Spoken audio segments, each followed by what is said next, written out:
महाराष्ट्रात अशी एक यात्रा भरते जी 1-2 दिवस नाही तर तब्बल 40 दिवस चालते।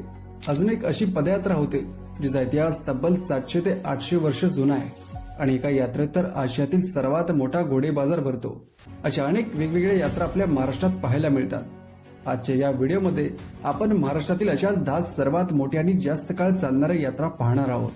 व्हिडिओ शेवटपर्यंत नक्की पहा, कारण 1 नंबरची यात्रा तुम्हाला थक्क करेल। नंबर 10 वर आहे साताऱ्यातील वाई तालुक्यातील बावधनची प्रसिद्ध बगाड यात्रा। मित्रांनो, ही यात्रा म्हणजे साहस आणि श्रद्धेचा एक अजब मेळ आहे। ही परंपरा सुमारे 350 वर्षांहून अधिक जुनी असून दरवर्षी रंगपंचमीच्या दिवशी हा सोहळा पार पडतो। बगाड म्हणजे नक्की काय, तर हा एक भव्य लाकडी रथ असतो, याला 50 फूट उंच शीड लावलेलं असतं। यामध्ये खास गोष्ट अशी की 3 टनांचा हा गाडा बनवताना एकही लोखंडी खिळा वापरला जात नाही। होळीच्या रात्री 12 वाजता देवाचा कौल लावून बगाडी होणाऱ्या भक्ताचं नाव ठरवलं जातं।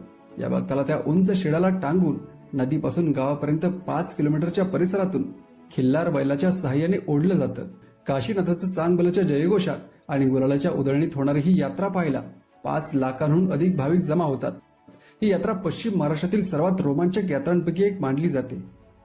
9व्या नंबरवर आहे कोल्हापूरचा दख्खनचा राजा ज्योतिबाची चैत्र यात्रा। मित्रांनो, ही यात्रा म्हणजे गुलालाचं एक गुलाबी वादळच असतं। चैत्र पौर्णिमेला मुख्य सोहळा असला तरी यात्रेचा माहोल साधारण 15 दिवस सुरू होतो। यात्रेचं मुख्य आकर्षण म्हणजे 50 ते 70 फूट उंच असलेल्या सासन काट्या। या जड काट्या खांद्यावर नाचवणे हे खूप मोठं कसब आहे आणि ते पाहताना अंगावर शहारे येतात।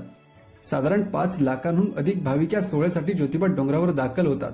संपूर्ण डोंगर गुलालाने माखलेला असतो, म्हणून याला गुलालाचा डोंगर किंवा पिंक टेम्पल असंही म्हणतात। या यात्रेच्या काळात कोल्हापुरात पाय ठेवायलाही जागा नसते। भक्ती आणि लोककलांचा हा संगम दरवर्षी चैत्र पौर्णिमेला जगभरातील पर्यटकांना आकर्षित करतो। आता वळूया 8व्या नंबरकडे, जी आहे पुणे जिल्ह्यातील वीरगावची प्रसिद्ध श्रीनाथ म्हस्कोबा यात्रा। ही यात्रा म्हणजे भक्ती आणि साहसाचा एक अद्भुत सोहळा असतो। माघ पौर्णिमेला या यात्रेचा मुख्य सोहळा पार पडतो।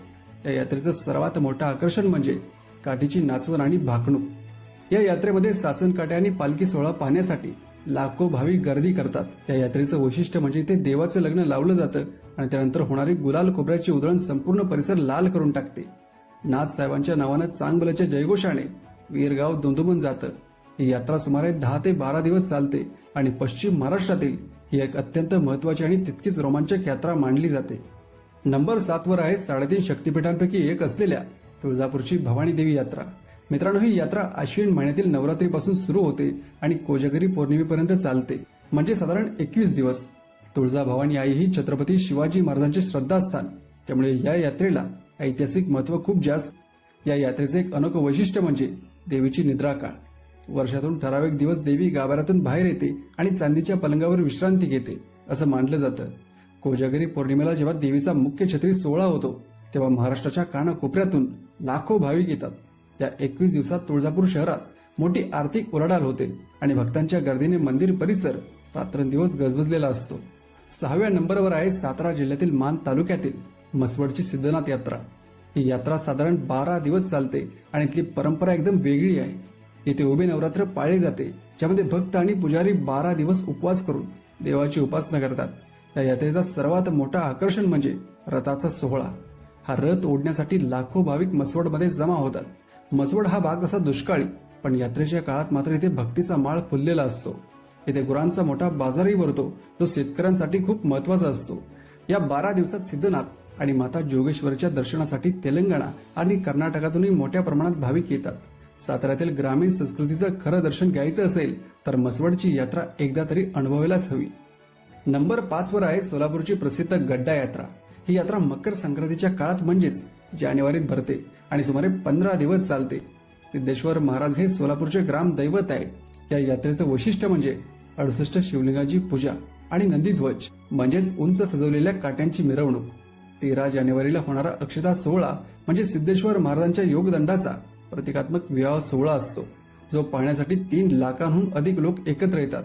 सोलापूरच्या होम मैदानावर मोठी जत्रा भरते, जिथे तुम्ही सोलापुरी चादरींपासून ते हस्तकलेच्या वस्तूंपर्यंत काही खरेदी करू शकता।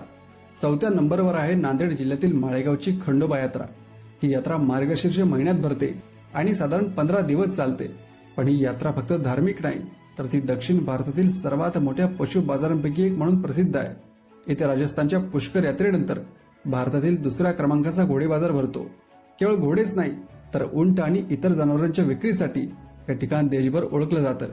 येळकोट येळकोट जय मल्हारच्या जयघोषात भंडारा उधळला जातो आणि संपूर्ण परिसर पिवळा धमक होतो.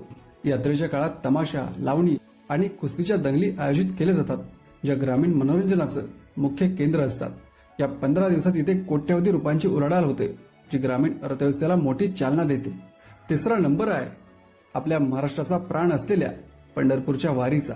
मित्रांनो, ही जगातील सर्वात मोठी आणि शिस्तबद्ध पदयात्रा मानली जाते, जिचा इतिहास 700 ते 800 वर्षांहून अधिक जुना आहे.